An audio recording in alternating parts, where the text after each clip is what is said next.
Hello, my dear students of 5th class. Today I have come with first chapter of history. In your book, it is the 8th chapter. History starts from 8th chapter.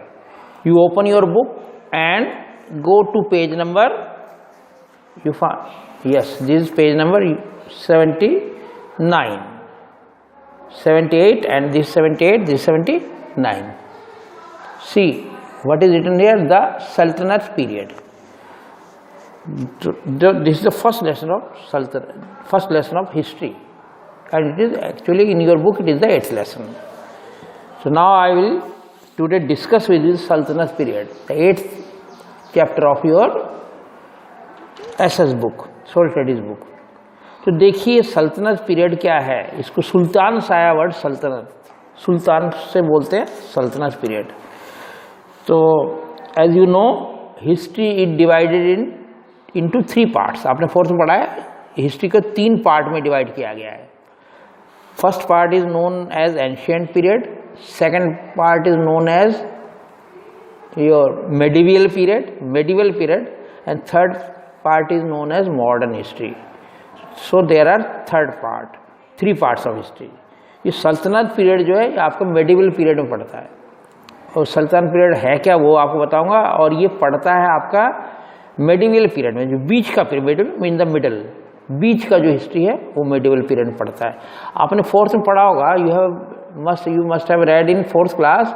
जो ये हमारा जो चलता है medieval period वो start होगा 700 सी मतलब century, 700 सी से चलता है और 1750 लगभग 1050 साल तक चलता है मेडिवल पीरियड 1750. और 1750 कब की बात है ये आपको पता होगा. बैटल ऑफ प्लासी हुआ था 1757 में. आप समझ लीजिए बैटल ऑफ प्लासी तक ये चलता है और 1757 से लेके अब तक ये मॉडर्न हिस्ट्री में आता है. तो आप समझ गए. और लेकिन हम 700 की बात नहीं करेंगे, उसके बाद की बात करेंगे. उस टाइम हिस्ट्री में हम we read about old days, olden period. तो राजाओं का टाइम था. वो लोग क्या करते, उनका नाम क्या था, उन्होंने क्या क्या कारनामे किए, उन्होंने कहाँ तक अपने राज्य को फैलाया. इसके अलावा उस समय लोगों की हालत कैसी थी उस पीरियड में, उनके पीरियड में, उन राजाओं के पीरियड में उनका कैसा कल्चर था लोगों का. ये सब चीज़ें हम डिस्कस करते हैं हिस्ट्री में. अब मैं सल्तनत पीरियड आज डिस्कस करूंगा आपके साथ, और ये मैं आपको अभी आप समझ जाएंगे धीरे धीरे. ये है मेडिवल पीरियड में है. और सल्तनत पीरियड स्टार्ट करने से पहले कुछ मैं आपको भूमिका बांधनी पड़ेगी. स्टार्ट तो बाद में होता है, लेकिन ये अब 1998 की बात है. 1998 की बात है. महमूद नाम है. 1998 सी सेंचुरी, 998 सेंचुरी में Mahmud became the ruler of Ghazni now in Afghanistan. Afghanistan को पता है आपको, नॉर्थ में, इंडिया के नॉर्थ में अफगानिस्तान, वहाँ पे एक जगह गजनी, वहाँ का महमूद बोल के राजा बन गया. वहाँ पे एक महमूद था और वहाँ का उसका नाम महमूद था, उसको राजा बना दे गया 998 में. He was well known for defending his kingdom against attacks from other rulers of Central Asia. Madhya Asia के बहुत से अटैक करते उसके गजनी के ऊपर. तो बहुत अच्छे ढंग से अपने को, देश को बचाता था. उसके लिए उसका बड़ा नाम था कि बड़ा अच्छा डिफेंड कर रहा है, बचा रहा है अपने राज्य को बाहरी अटैक वालों से जो सेंट्रल एशिया से आ रहे थे. He was popularly known as Mahmud of Ghazni. बड़े चाव से लोग, बड़े पॉपुलरली लोग, बड़े विख्यात था. उसका नाम किसके नाम से पॉपुलर था, विख्यात था? महमूद ऑफ गजनी. गजनी का महमूद के नाम से हिस्ट्री में जाना जाता था वो. Mahmud of Ghazni led 17 raids to the Indian subcontinent. तब हमारा इंडियन सबकॉन्टिनेंट कहलाता था. मतलब ये सब बहुत बड़ा होता था इंडिया उस टाइम. खाली यही नहीं, उसको तो बर्मा और पाकिस्तान सब आजकल इंडिया से तब बहुत बड़ा होता था. इसको कहते हैं इंडियन सबकॉन्टिनेंट. उस समय की बात है. 998 के टाइम महमूद गजनी ने 17 बार इंडियन सबकॉन्टिनेंट पे आक्रमण किए. रेड्स मीन्स अटैक्स, आक्रमण किए रेड्स 17 टाइम्स. और अटैक ऐसे भयंकर अटैक होते थे, काफ़ी कुछ लोग को वो ख़त्म कर देता और वहाँ से बहुत सामान लूट के ले जाता था गजनी, अपने राज्य में, अपने इलाके में ले जाता था गजनी में। The first attack took place in 1001 सी, 1001 में पहला अटैक हुआ सी में, and the last one in 1026 सी। तो देखिए इतने साल तक अटैक करता रहा, 1026 तक। तो आप समझ गए, मतलब 25 साल तक वो बार बार अटैक करता रहा और 17 बार उसने आक्रमण किए इंडिया के ऊपर। The smaller kingdom situated particularly in the north western part of the subcontinent were weak and could not challenge him.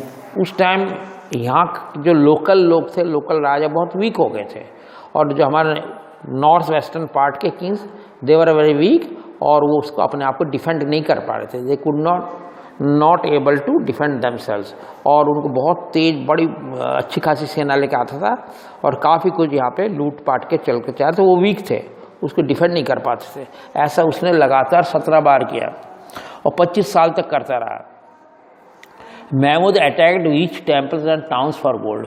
सबसे बड़ी बात है कि उस टाइम इंडिया के अंदर जो हमारे मंदिरों बहुत सोना था, दे वर वेरी रिच, बहुत सोना था, बहुत रिच होते थे टेम्पल्स, और वहाँ पर उन्हीं टाउन को अटैक करते जहाँ पे बहुत सोना मिलता था। तो महमूद वहाँ से सोना लूट के ले आता था। He use this well to fight his enemies and made Ghazni a splendid capital city. तो वो उसका सोने का खजाना का यूज़ करता था गजनी के ऊपर, और वो उसको अपने सेना को बढ़ाता था, और एनिमीज़ को वो अपने वहाँ को उसको खतरा था, सेंट्रल एशिया से जो आते थे उनको बहुत वीरता से लड़ता था। अपने देश को उसने बड़ा समृद्धशाली किया, स्प्लेंडेड मतलब समृद्धशाली किया, उसने बहुत भव्य किया अपना गजनी सिटी को। तो ये है आपका, तो ये है। और आपको एक चीज़ जानना पड़ेगा, DD-UNO के अंदर मिल जाएगा। ये देख रहे हैं आप, ये सोमनाथ टेम्पल है, शिव जी का ज्योतिर्लिंग है, शिव जी का मंदिर है Somnath temple. Can you see this Somnath temple? This is your Arabian Sea. ये देख रहे हैं, गुजरात है, कोस्टल एरिया है, तो यहाँ पर उसने आक्रमण किया था सोमनाथ। और ये उस टाइम में रिच पोर्ट भी था, यहाँ पे बंदरगाह भी था, और 30,000 सोल्जर्स के साथ ये आ गया था यहाँ पर, और बुरी तरह से इसने वहाँ मारकाट मचाई और लूट के ले गया। और गजनी जब लौटा तो उसको बहुत ज़्यादा वेल्थ था, तो काफ़ी सोना वहाँ से पूरा लगभग सोना लूट के ले गया था, और सीधा ऊपर करता हुआ वो अफ़गानिस्तान ऐसे चला गया होगा, like this, from Gujarat to Afghanistan. अब आगे चलिए, मोहम्मद गौरी आ गए। मोहम्मद गौरी आए उसके बाद। After Mahmud of Ghazni the Indian subcontinent was attacked by Muhammad Ghori of the Ghor region. Ghor region भी आपका अफगानिस्तान में है। पहले था गजनी, वो भी अफगानिस्तान में था। गोर जो है GHOR, that is also situated in Afghanistan. वहाँ के जो राजा का नाम था, उसका नाम था महमूद ऑफ गजनी, वो था मोहम्मद गौरी। समझ गया, वो महमूद था, ये मोहम्मद है। Mahmud of Ghazni and Muhammad of Ghori, ये याद रखिए। Mahmud MAHMUD of Ghazni and Muhammad MUHAMMAD of Ghori. ये गौरी भी अफगानिस्तान में और गजनी भी अफगानिस्तान में। तो ये था। लेकिन उस टाइम क्या था, यहाँ पे एक बहुत शक्तिशाली किंग थे, राजपूत किंग थे, उनका नाम पृथ्वीराज चौहान था। He fought 2 battles with Prithviraj Chauhan. ये बहुत अच्छे यहाँ पे राजपूत राजा थे, बहुत ही लंबे चौड़े, बहुत ही ताकतवर राजा थे और बहुत ही देशभक्त राजा थे पृथ्वीराज चौहान। तो इनकी लड़ाई के नाम से ज़्यादा बैटल ऑफ तराइन्स बोला जाता है। तराइन के बैटल के नाम से 2 बड़े बड़े बैटल्स हुए, उनको नाम से जाना जाता है बैटल्स ऑफ तराइन। तराइन में 2, अब तराइन कहाँ है आपको इंटरेस्ट होगा जानने के लिए। तराइन आजकल मॉडर्न हरियाणा में ही है। तराइन जो है that is situated in Haryana. जगह है तराइन, जो कि आजकल थानेसर एक जगह है, जो कि थानेसर खुद ही कुरुक्षेत्र के पास है। कुरुक्षेत्र के पास थानेसर है, तो थानेसर को आजकल तराइन को थानेसर को ही तराइन कहते थे पहले। थानेसर के साथ ही तराइन था। तो आप समझ गए। तो ये लड़ाई पृथ्वीराज चौहान के साथ 2 बार पृथ्वीराज चौहान के साथ लड़ाई हुई मोहम्मद गौरी की। पहले लड़ाई में तो आपका वो हार गया था मोहम्मद गौरी, पृथ्वीराज चौहान जीत गए थे। बहुत अच्छे राजा थे यहाँ के, बहुत उनकी भी अच्छी खासी सेना थी। लेकिन सेकेंड वार में बहुत तैयारी के साथ आए थे ये मोहम्मद गौरी, और सेकंड वार में वो डिफीट खा गए थे पृथ्वीराज चौहान, वो इंडियन राजा थे, राजपूत राजा थे, उनकी हार हो गई थी। Who was ruling over the north western part of the subcontinent at that time. North western part मतलब ये आप समझिए, ये इसकी बात हो रही है, नॉर्थ वेस्टर्न पार्ट, ये आपकी उसकी बात हो रही है, राजस्थान की बात हो रही है। These battles were fought in Tarain, जैसे मैंने बोला हुआ है। The first battle was won by Prithviraj Chauhan, जैसे मैं बताया। However he lost in the second battle in 1192, ये ईयर याद रखिए, 1192 में ये हार गए थे पृथ्वीराज चौहान, और यहाँ पर अधिकार हो गया था, किसका अधिकार होगा, तो मोहम्मद गौरी का। This marked the beginning of a new phase in medieval Indian history. नया एक सूत्रपात हुआ मेडिवल हिस्ट्री का, मध्यकालीन हिस्ट्री का एक सूत्रपात हुआ, कब, मोहम्मद गौरी के जीतने से और पृथ्वीराज चौहान के हारने से एक नया एक युग चालू हुआ।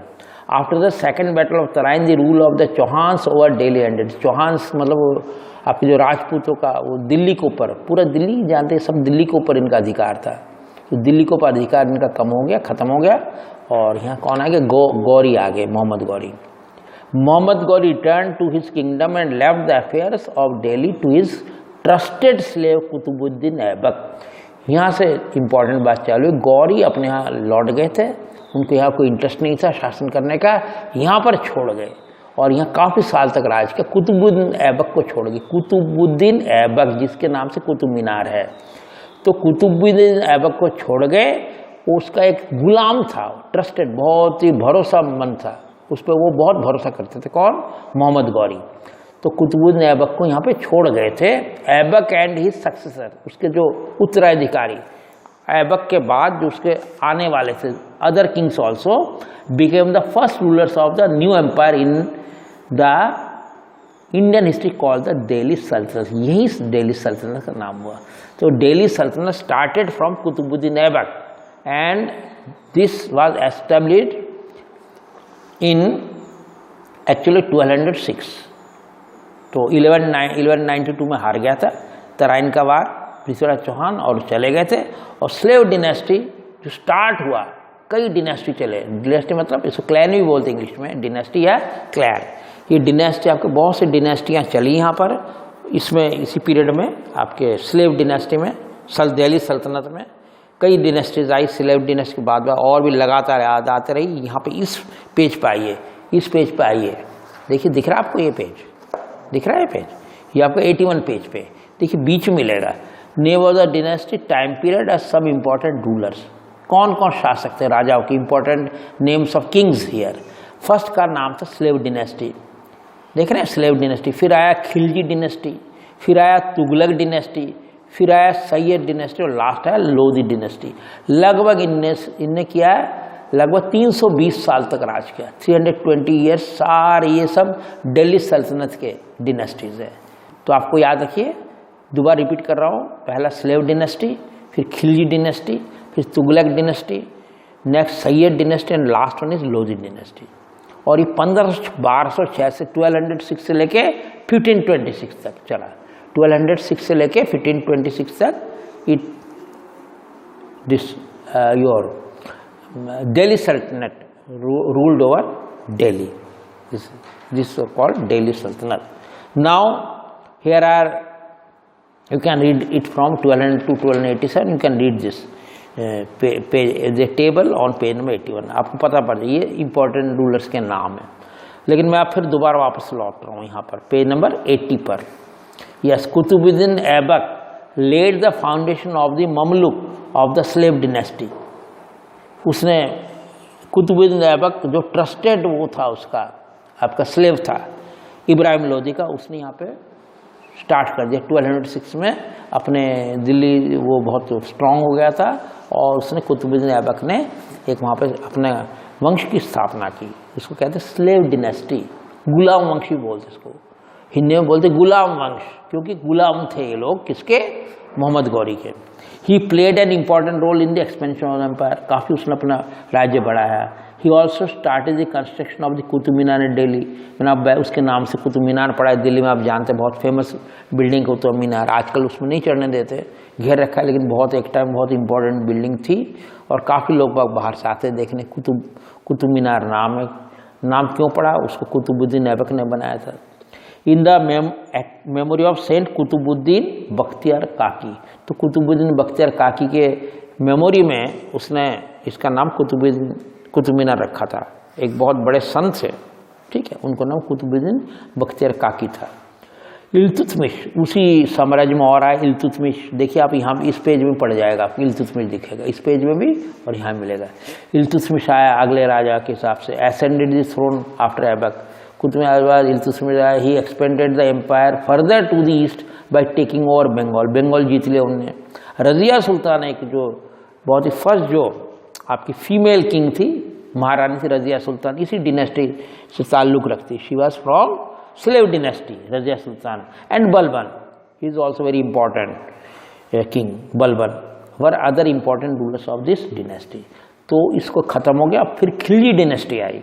Khilji dynasty, the Khilji dynasty was founded by Jalaluddin Khilji. तो इसको जो स्थापना की थी that is by Jalaluddin Khilji. और जलालुद्दीन खिलजी के बाद उनका बेटा अलाउद्दीन खिलजी बना। He was succeeded by Alauddin Khilji. Alauddin captured Ranthambore, एक बहुत इंपॉर्टेंट काम किया। रणथंबोर जो कि अब जानते राजस्थान में, चित्तौड़ भी राजस्थान में है। रणथंबोर, चित्तौड़, यहाँ के किले को किसने जीत लिया था? किसने? अलाउद्दीन ने। अपना साम्राज्य बढ़ा लिया था जलालुद्दीन के बेटे अलाउद्दीन खिलजी ने। और आपने देखा भी अलाउद्दीन खिलजी, उसमें भी आपने पद्मावती ज़रूर आपने देखा होगा, बहुत लोगों ने फिल्म देखी हो, तो अलाउद्दीन खिलजी का नाम वहाँ भी आता है, ठीक है, पद्मावत में। तो चित्तौड़ को हरा दिया था अलाउद्दीन खिलजी में, आपने ज़रूर उस फिल्म में देखा होगा पद्मावत में। तो इसमें आपको अलाउद्दीन का जिक्र मिलेगा। तो इसी डिनेस्टी, खिलजी डिनेस्टी के थे। After his death the Khilji dynasty gradually decline. लेकिन उसकी मौत के बाद धीरे धीरे उनका पतन हो गया खिलजी डिनेस्टी का। ऐसी डिनेस्टी चलती है 100 साल, 150 साल, 70 साल, फिर धीरे धीरे उनका पतन होता है, कोई दूसरी डिनेस्टी आ जाती है। लेकिन अभी सल्तनत, दिल्ली सल्तनत खत्म नहीं हुआ, एक दूसरी डिनेस्टी है, उसको कहते हैं Tughlaq dynasty. Next dynasties name is Tughlaq, the Tughlaq dynasty. The Tughlaq dynasty was founded by Ghiyasuddin Tughlaq.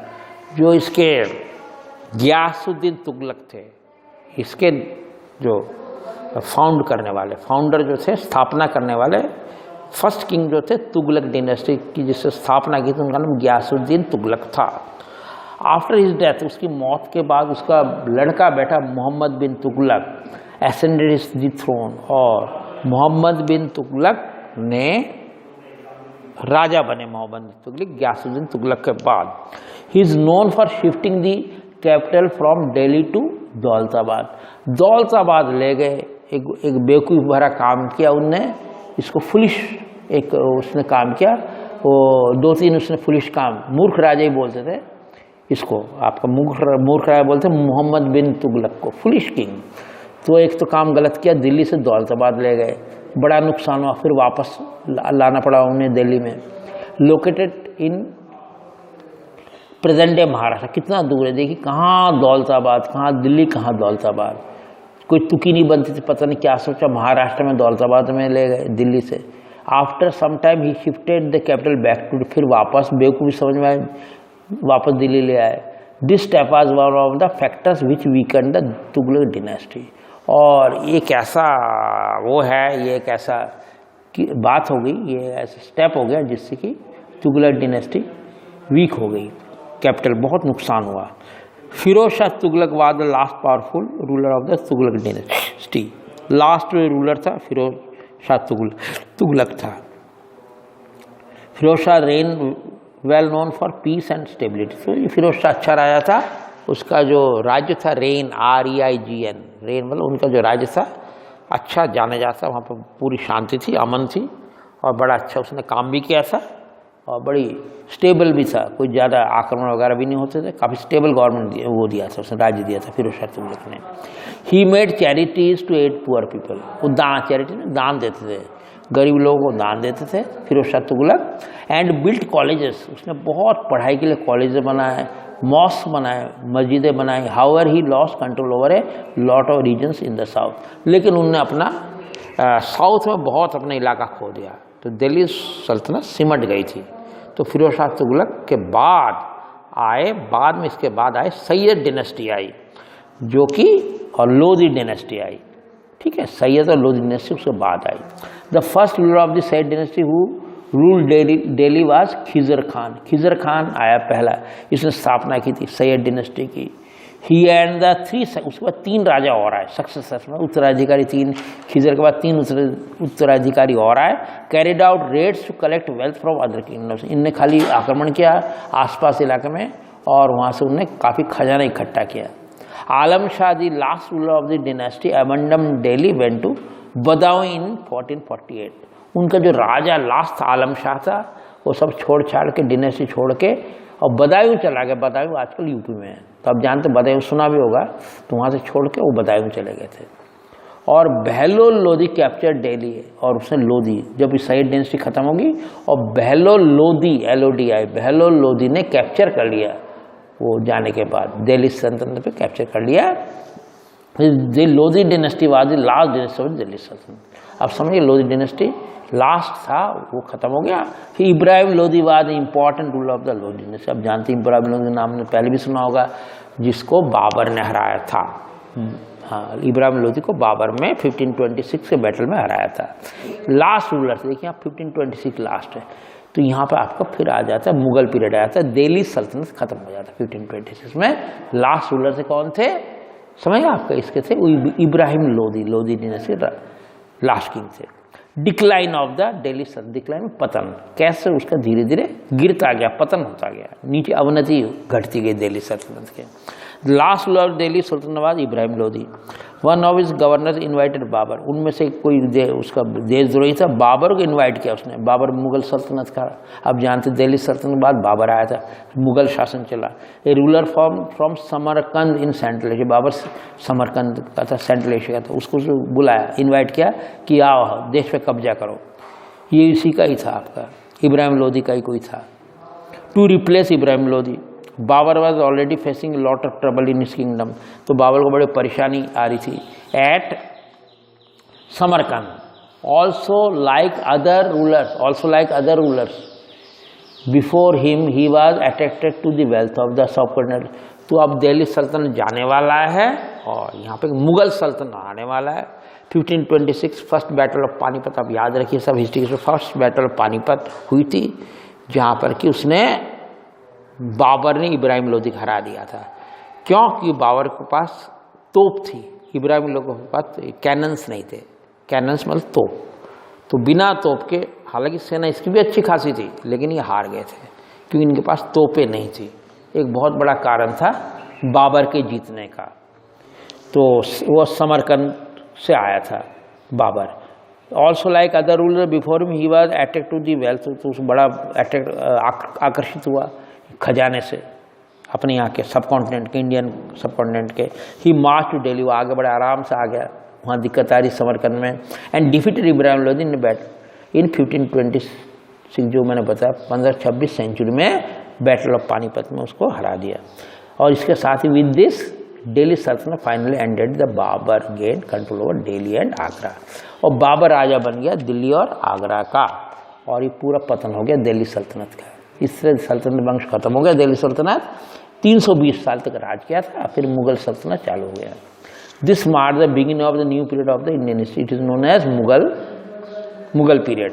How do we know about the, लेकिन इनके हमें कैसे मालूम पड़ता है दिल्ली सल्तनत के बारे में? बहुत सी मोनूमेंट्स होती है, बहुत सी बिल्डिंग्स होती है जो कि छाप छोड़गी, जो हमारा प्रूफ होता है दिल्ली सल्तनत के बारे में। काफ़ी वहाँ पे लिखा रिकॉर्ड मिल जाता है, खुदाई वाले रिकॉर्ड मिल जाते हैं, ऐसे मालूम पड़ता है। We have already read the historian study the various source of dynasty, various source of history to find information about the past. आप जानते हैं हिस्टोरियन जो इतिहासकार होते हैं, जो हिस्ट्री को पढ़ते हैं, उनका यही काम होता है डिस्कवरी करना, खोज निकालना पुराने ज़माने के बारे में, उनका यही काम होता है। तो काफ़ी कुछ वो लोग को मिल जाता है रिकॉर्ड।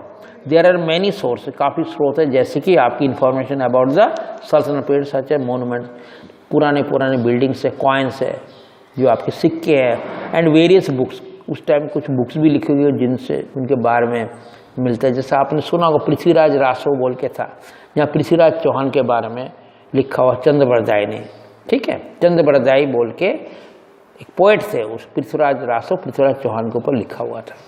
वो दिल्ली सल्तनत से थोड़ा पहले का था। The historian study this source of history and find information about the past. उनको पास्ट के बारे में मालूम पड़ जाता। अब देखिए यहाँ पे पहला वाला टूम ऑफ सिकंदर लोदी, एक मकबरा है, मोन्यूमेंट है जो कि सिकंदर लोदी का है। The sultan of Delhi between 1489 and 1517। ये 28 साल तक रहा था, 1489 से 1517 तक। ये था सिकंदर लोदी का मकबरा है, ये देख लीजिए आप। यहाँ टूम ऑफ गियासुद्दीन तुगलक, जो मैंने आपको डिस्कस किया था, गियासुद्दीन तुगलक का टूम है, ये मकबरा है, इसका मोन्यूमेंट है, ये मकबरा है। ऐसे ही पता पड़ता है। I have finish your lesson. Tomorrow I will deal with its exercise, question answer deal करूँगा। अब आप अच्छी तरह से लेसन पढ़ ही लीजिए। Okay, have a good day, have a nice day. Okay, I am ending my lesson.